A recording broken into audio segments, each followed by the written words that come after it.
Good morning बच्चों। आज की इस वीडियो में हम पढ़ेंगे संस्कृत क्लास 6 का तृतीय पाठ हास्य कड़ी का। हास्य कड़ी का जैसा कि इंग्लिश में भी लिखा हुआ है जोक, यानी जो हम अपने आम जीवन में जो हंसी मजाक करते हैं आपस में दोस्तों से, उसी पर रिलेटेड एक बहुत ही प्यारा सा एक चैप्टर है हास्य कड़ी का। तो चलिए बिना टाइम वेस्ट किए शुरू करते हैं आज का ये पाठ। तो बच्चों, इस चैप्टर का सबसे पहला जो पैराग्राफ है वो यहाँ से शुरू होता है। और देखिए, अध्यापक, जैसा कि आप चित्र में देख सकते हो, अध्यापक है ये और ये छात्र हैं। तो अध्यापक छात्रों से क्या कहता है? अध्यापक एक श्रेष्ठ चित्रकर्ता, यानी कि एक श्रेष्ठ चित्रकर्ता, जो पेंटर होता है ना, जो आर्टिस्ट होता है, उसकी बात कर रहा है। एक श्रेष्ठ चित्रकर्ता हसित माने वदने एकमात्र रेखाया, यानी हंसते हुए चेहरे को एकमात्र रेखाया यानी रेखा के सहयोगेन, सहयोग से रोदित माने वदने परिवर्तयितुम शक्यते, रोते हुए चेहरे में बदल सकता है। तो अध्यापक बच्चों से कहता है कि बच्चों, एक श्रेष्ठ चित्रकर्ता वही होता है जो हंसते हुए चेहरे को एकमात्र रेखा खींच करके या सहयोग से रोते हुए चेहरे में बदल सकता है। तभी एक छात्र, जैसे देख सकते हैं, एक छात्र उठ करके कहता है महोदय, यानी कि सर, मम मातु तु कार्यमिदम हस्तेन कर्तु शक्यते, मेरी माँ तो यह काम अपने एक हाथ से ही कर सकती है। यानी उसका कहने का आशय ये है कि अगर वो हंसता रहता है तो उसकी माँ उसके गाल पर एक थप्पड़ लगा देती है अपने हाथ से और उसका हंसता हुआ चेहरा रोते हुए में बदल जाता है। तो उसकी माँ को तो एक लाइन भी नहीं खींचनी होती है। और इसी पर सारे बच्चे सुनकर हंसने लगते हैं। और अब दूसरा पैराग्राफ देखिए। रिंकू और चिंकू, ये दोनों दोस्त हैं और आपस में बात करते हुए रिंकू पूछता है, रिंकू कथया सर्व अधिक मात्रायाम गौला लवा कुत्र भवंती, बताओ सबसे अधिक मात्रा में गौला लवा मतलब बच्चों आलू, ठीक है, आलू कहाँ पाया जाता है? तभी चिंकू जवाब देता है त्रिकोण कुंडे, यानी कि समोसे में, क्योंकि समोसे में तो बेटा सिर्फ आलू ही भरा होता है ना। तो त्रिकोण कुंडे मतलब समोसा। तो कहता है कि त्रिकोण समोसे में सबसे ज्यादा आलू पाए जाते हैं और कहीं नहीं। और अब इस पैराग्राफ पर आते हैं। ये राजा अपने सेवक से कुछ पूछते हैं। राजा अपने सेवक से कुछ पूछ रहे हैं और ये घड़ी है। और आइए देखिए इस पे क्या इन दोनों में वार्तालाप होती है। स्वामी कहते हैं चंपू पश्य इदानीं कति समयो वेला, चंपू मतलब देखो इस समय क्या बज रहा है, मतलब क्या समय हो रहा है। कति समयो वेला, कौन सी वेला है, क्या समय हो रहा है। सेवक कहता है स्वामी मया समय ज्ञात कार्यम न शक्यते, स्वामी मैं समय का ज्ञात नहीं कर सकता, यानी मुझे समय देखने नहीं आता है। घड़ी की बात होती है। स्वामी कहते हैं आम, अच्छा, अत्र न कोऽपि वार्ता, अच्छा तो यहाँ कोई भी बात नहीं है। वेला यत्रम दृष्टवा कथय, वेला यत्रम यानी कि घड़ी को देख करके बताओ। घटी सूची का कुत्र अस्ति, है ना, कि मिनट की सुई कहाँ है। एंड पुनश्च होरा सूची का कुत्र अस्ति, और फिर बताओ कि घंटे की सुई कहाँ है। बस पता चल जाएगा कि घंटे की और मिनट की सुई घड़ी में जहाँ है बस उतना समय बज रहा होगा। तो सेवक कहता है महोदय द्वे सूची के वेला त्रय स्था, हाँ महोदय, वो दोनों ही जो सुइयाँ हैं वो घड़ी के अंदर ही स्थित है। और यह सुनकर के राजा अपना सिर पकड़ लेता है, क्योंकि राजा, जैसा कि आप समय में देख सकते हो घड़ी में, कि आपकी घंटे की सुई 10 पर और मिनट की सुई 2 पर है। तो उसको बताना चाहिए था कि महाराज घंटे की सुई 10 पर या मिनट की सुई 2 पर है, तो यानी कि 10:10। बट वो नहीं बता पाया। वो बोला कि हाँ महाराज, ये जो दोनों ही सुइयाँ हैं वो इस घड़ी के अंदर ही हैं। और बस फिर क्या, हंसी आ जाती है। अब इसे सुनते हैं। ये है सुधा और ये है रिंकू। तो दोनों आपस में बात करते हैं। तभी सुधा पूछती है किम भवान आंग्ल भाषा वचने कोऽपि शंका भवति, कि बताओ क्या तुम्हें अंग्रेजी भाषा बोलने में कोई शंका होती है। रिंकू नहीं, यदि श्रवण कर्तारो भवेत ताहिर अहम ना जानामि। वो तो कहता है नहीं, मतलब उसका पूरा आशय है कि मुझे आंग्ल भाषा बोलने में तो कोई शंका नहीं है।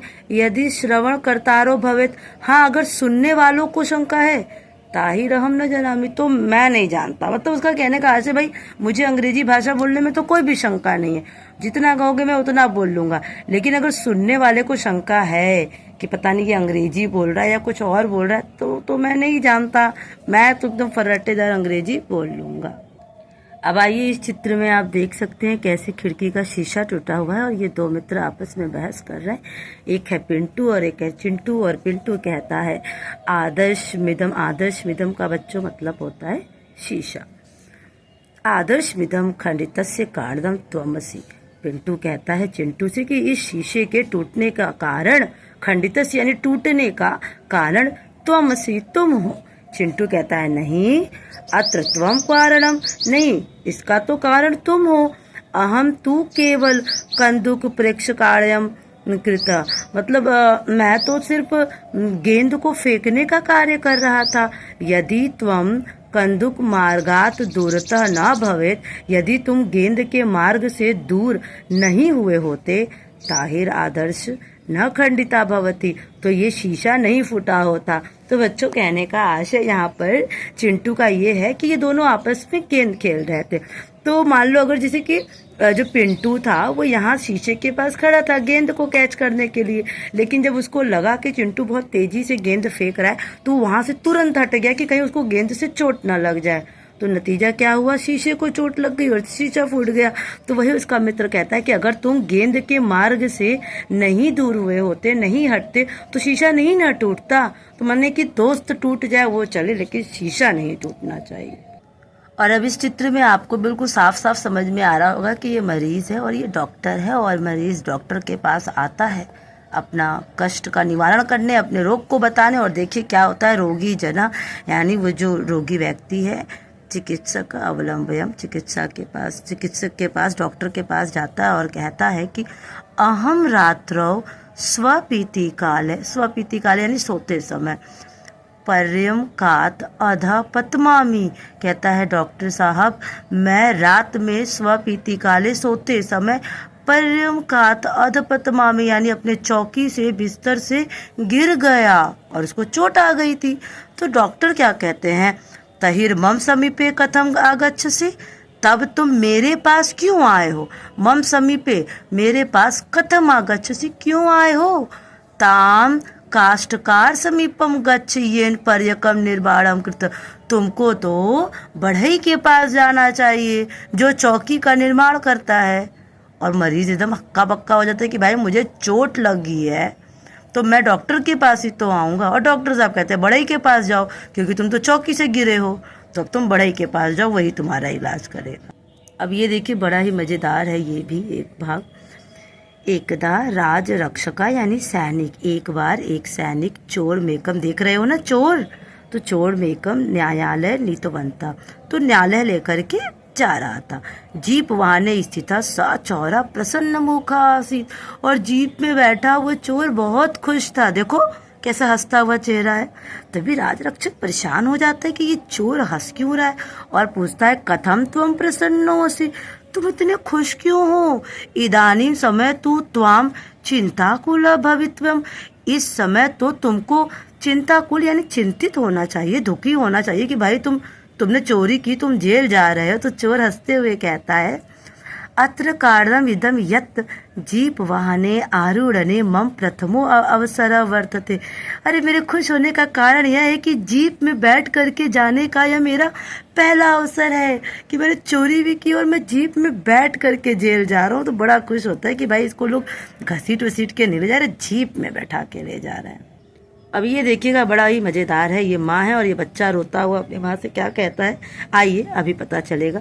माता बंटी अवलंबन, बंटी बेटा के पास जाकर के कहती है पुत्र एतत् प्रकारेण ढक्काम कथम भूमौ लुंट से, इस प्रकार से ढक्काम यानी जो ढोलक है ये जमीन पर ऐसे क्यों रखा हुआ है, मतलब क्यों ऐसे फेंका पड़ा हुआ है तुमने एक तरफ ऐसे, वो उसकी एक जगह होती है रखने की। तभी बंटी कहता है माते अहम स्वानुजाय मनसी सुखाय अनुभवम कार्य में। तो कहते हैं कि माँ मुझे मतलब ये ढोलक के करीब होने पर ऐसा लगता है कि मेरा भाई बिल्कुल मेरे करीब है, मेरे भाई के होने का सुख मुझे ये अनुभव कराता है। माता कहती है किंतु अत्र तावा अनुजम न दृश्यते, लेकिन यहाँ तुम्हारा भाई तो दिख ही नहीं रहा है, ये ढोलक है, तुम्हारा भाई कहाँ है। तो कहता है बंटी माते मम अनुजम तू ढक्का मध्य स्थित, मेरा भाई तो इसी ढोलक के बीच में है, यानी उसने अपने भाई को इसी ढोलक के बीच में डाल दिया था। और तभी देखिए ढोलक के बीच से निकलते हुए ये भाई जो है रोता है कि माँ से शिकायत करता है कि माँ मुझे भैया ने ढोलक के अंदर डाल दिया था। और मतलब वो पढ़ाई का और अपने काम का आनंद ले रहे थे कि मेरा भाई बिल्कुल मेरे बगल में ढोलक में और कहीं इधर उधर जाएगा नहीं। तो ये था एक छोटा सा पार्ट हास्य कड़ी का। आई होप आपको ये वीडियो पसंद आई होगी, और अगर कोई परेशानी हो तो मुझे ज़रूर कमेंट करिएगा, मैं ज़रूर उसको कोशिश करूँगी आपको और अच्छे से समझा सकूँ।